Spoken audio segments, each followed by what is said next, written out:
Morning, Coach. Can you hear us okay? Yes, sir. Great. We'll kick things off. Starting off here, we have Mark Schleybaugh. First question for you. Hey, Dan, I know you guys don't care much about what outsiders say, but a lot of people were talking about your defense being historically good before the Alabama game. What have you got to do to kind of cement its reputation the second time around? I just play the brand of football we're able to play. You know, our guys take a tremendous amount of pride in the way we work and the work we put into this season. But it doesn't take anything exceptional or extraordinary. Just do what we know how to do. Next will be Chip Towers. Chip. Hey, Coach. You dealt with this some at the Orange Bowl, but obviously the no sacks against Alabama last time, and a lot of the narrative was that Georgia didn't try to pressure the quarterback that much. But I certainly don't look at it as educated as you do. But it looked like that you guys were really trying some stuff to get to him and just couldn't get to him. So obviously, how important is it to get pressure on Bryce Young this time? And what about the whole factor of, it's just a month later. Do you do a lot of different things, or do you try to do the same things better?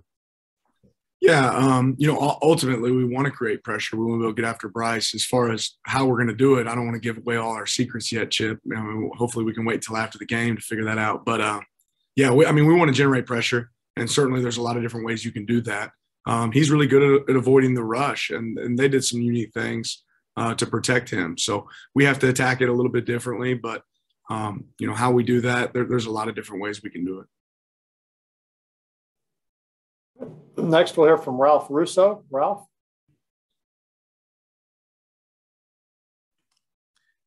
Good morning, Dan. I'm interested when you've been in a fair amount of different places, small school guy, as far as football yourself.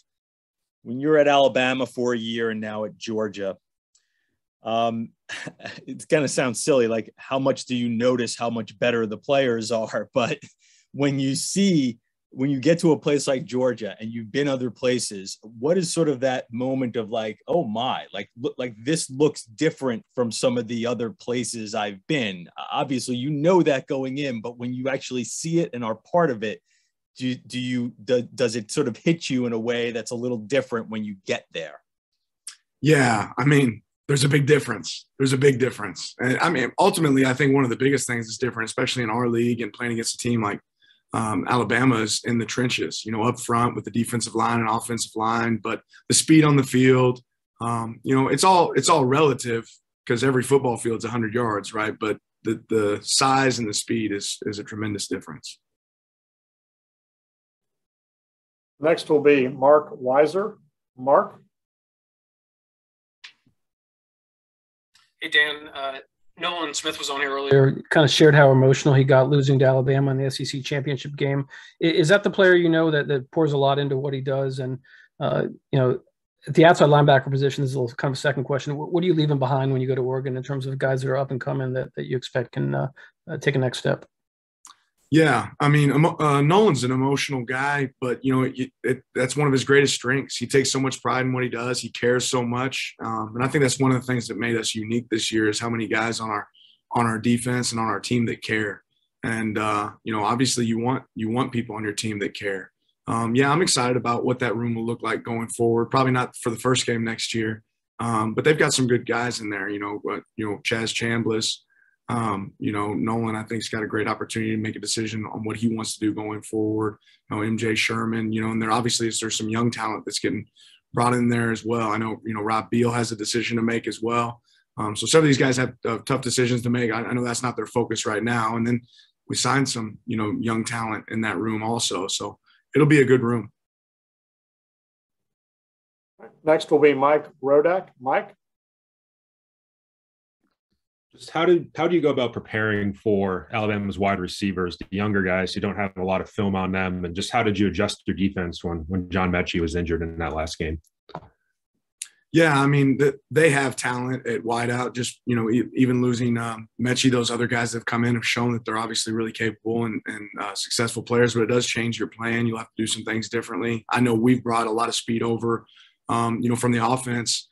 at times we're able to use guys during certain periods to extend the field and push it down the field. And we're getting a really good look from our look team because we're able to use those guys. So ultimately it doesn't change everything that you do when they have different people plug and play, but there's an awareness on where certain guys line up and what they do when they line up there.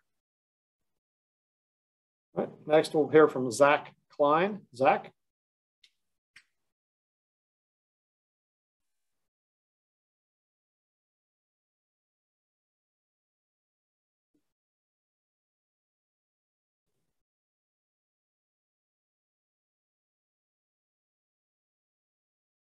You got Zach there?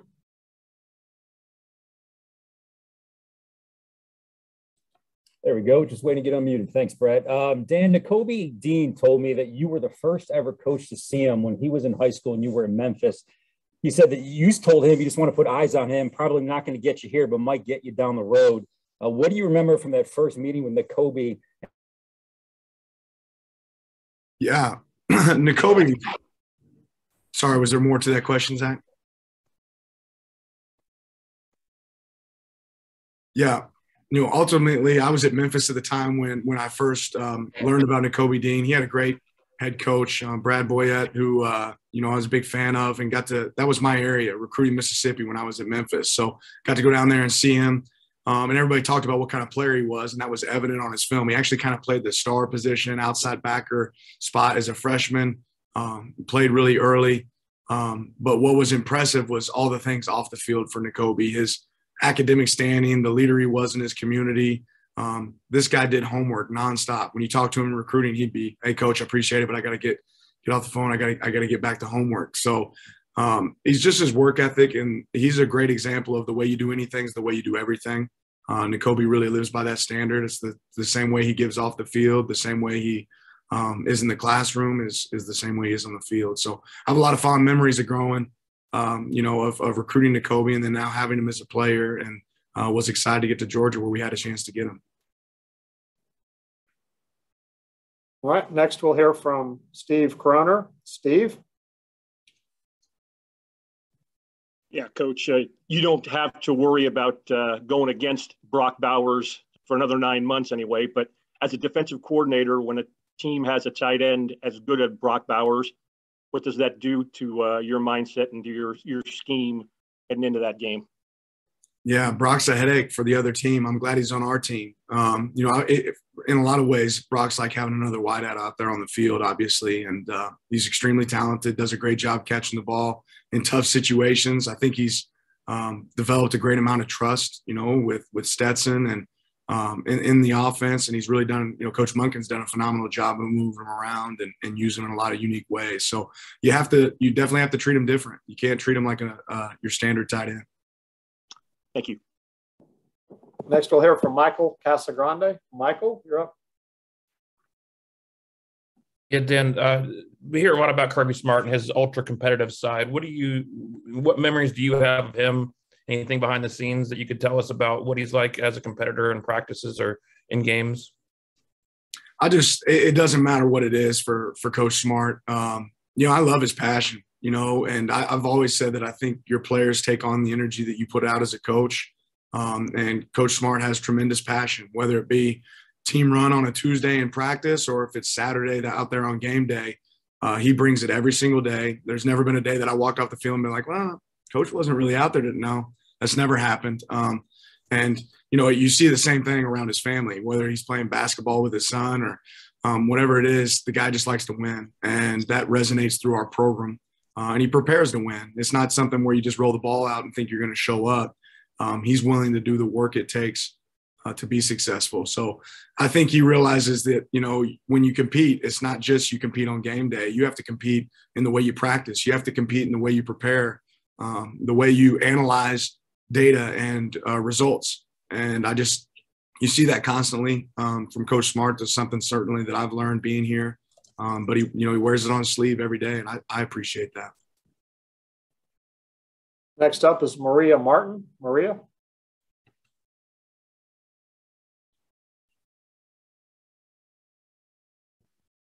Hey, Dan, going back to Nakobe Dean for a second, we've seen him get recognized for what he's been able to do on the field this year. And, it seems like every Saturday or Friday, for that matter, that he's playing, he shows up. What have you seen in the evolution of him as a player throughout the season?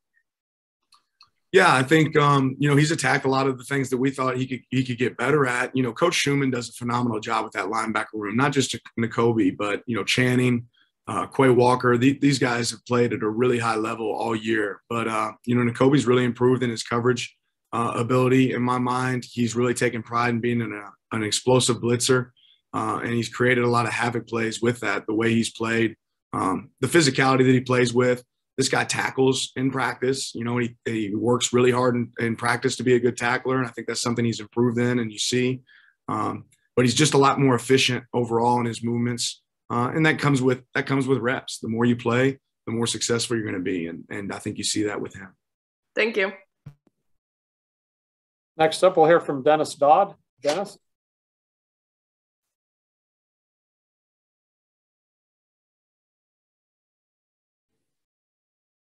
It's awkward silence. Yeah, sorry about that, Coach. All good. You want me to keep rolling? Got Dennis Dodd coming up here. Hey, there you go. Unmute. Dan, is there a position group that traditionally shows more leadership than others? And who are some of the best leaders you've had in your career on that side of the ball? Yeah, that's a good question, Dennis. Ultimately, I don't think there's one. Leaders, a lot of times you can say you want to identify them as a coach, but the reality is the players identify the leaders on your team. It's who they follow. It's who they see do it. Each week, each day. I've been here before where we were, really led by guys in the back end like J.R. Reed and but it's been every position group that I've been around. I mean, we've had it last year. I think, we had a little more leadership there at the corner position. Right now, you'd say that we're really, have leaders there on the defensive front with linebackers in the D line.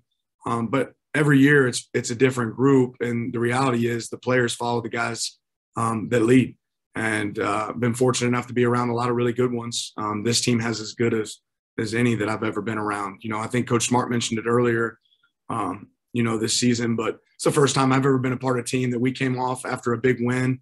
And our players were in the locker room talking about, hey, what we have to do better, literally right after the game, call the entire team up. And I think that's unique. That's certainly special. Great. Thank you. All right. Next, we'll hear from Seth Emerson. Seth, you're up.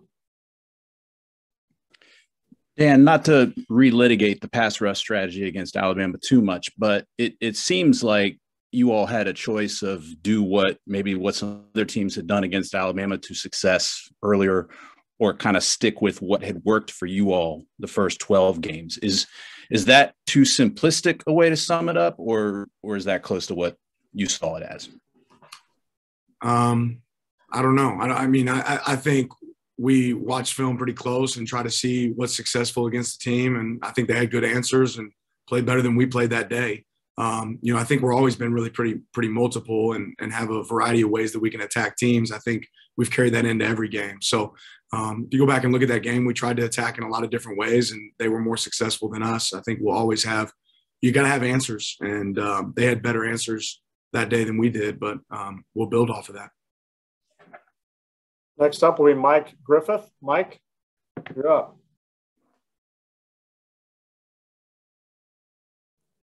Ready for Mike Griffith now. There we go. Yeah, we're the pause is because we have to unmute. We have to wait for them to prompt us, Coach. All good. I want to ask about Trayvon Walker and just the defensive end position. It doesn't seem to lend itself to the same sort of sack numbers. And I know everybody kind of plays their spot, but could you share the importance and the responsibility of that end position in Georgia's scheme? And then if you can elaborate just on Trayvon and what's made him so special. Yeah, ultimately, I think one of the things that makes our defense special is they're willing to accept whatever role it is for that game for us to be successful. And, Trayvon's a great example of that. That being said, what makes Trayvon special is his athleticism. He's got special talent. He's very unique. I think we've all mentioned several times that he was a high school basketball player and really successful, but his ability to move I think you see in that last Michigan game, he's starting to play with another brand of physicality as well, and that's starting to show up. And that ultimately, to me, was one of the pieces of his game that he can improve on, and he's done a great job of that, embracing that challenge of being physical at the point of attack. But he's got speed, he's got the ability to drop in coverage, he's got the ability to rush the passer, and I think the production comes with that over time. But I'll say this, most teams know where he's at, and there's probably something to be said for that as well. All right, thank you. Next, we'll hear from Connor Riley. Connor Riley will be next. Hey, Dan, with this being your last game at Georgia, what are you going to miss about coaching at this place, and specifically with this defensive group, what are you going to miss about coaching them? I mean, ultimately for me, coaching is about relationships, and I love these players like I love my family. They've just been so good to me. I wouldn't be near the coach I've been or had the success I've had in this profession if it wasn't for these players. So I'll miss that a lot. I'm going to miss the coaching staff. There's a great bond on our staff. I really enjoy the guys I get to work with every day. And I don't feel like I go to work. I feel like I'm going to do something I love each day, which is a pleasure. But to me, the people, ultimately I'll miss the people. Certainly excited about new adventures, and really excited about the group of men and caliber of men that we have on our staff and the players. I mean, these players are great kids and super talented. So excited about that situation, but you'll always miss the people you work with and the people that helped you get where you're at now. All right. Next up will be Ralph Russo. Ralph, you're up. Hey, thanks for letting me ask a follow-up, Brett.